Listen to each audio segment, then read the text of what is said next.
For those who want to get real, really real, about the wandering tribe, the perfidious tribe, the deicide tribe, the tribe that has been kicked out of nearly 150 countries in the last 2,000 years, then check out this 3-part series that I'll link below this video. If you want to go beyond the bovine theatrics of the likes of Kanye West, then check it out.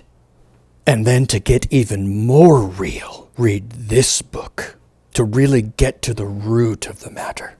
Because the truth is that Thomas Dalton, the author of the recommended essay series, is not a Christian, and indeed is somewhat hostile to Christianity.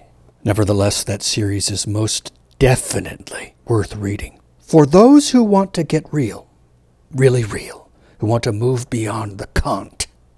Speaking of moving beyond today's mindless cant, take a look at this upcoming video. If you want to get real, take a look. But if you don't want to get really real, get ready to squeal.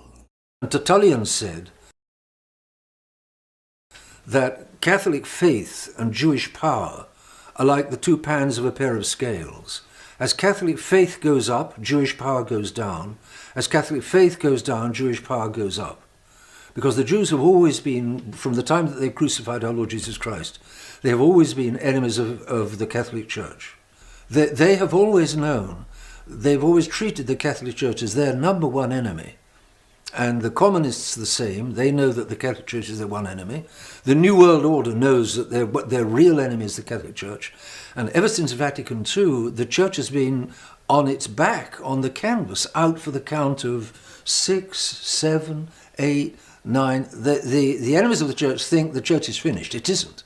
The Church will be back on its feet because God doesn't want the Church to be wiped out. And God won't allow it to be wiped out. But the enemies of God, Jews, communists, Freemasons, you name them, the enemies of God don't take God into account. They don't realize who he is, or they take him into account, but they're still determined to fight him to the death, which is what they're doing. Therefore, and God allows that.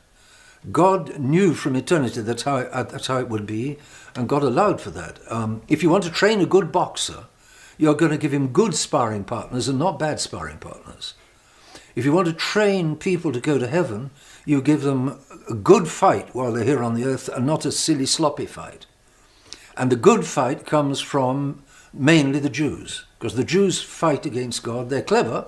God made them clever. They're clever. They're gifted. They're determined. They're resolute. They're motivated. And ever since the Church began, they've been fighting the Church. Therefore, and it's God who allows that for the purpose of making good Catholics. Therefore, if you want to slow down Jewish power, what God allows that power for is to show Catholics how much they're going to suffer if they don't have the faith. Therefore, the real way to slow down Jewish power is to restore the Catholic faith. And it's because Vatican II so undermined the Catholic faith all over the world and deeply that the Jewish power has been unleashed ever since.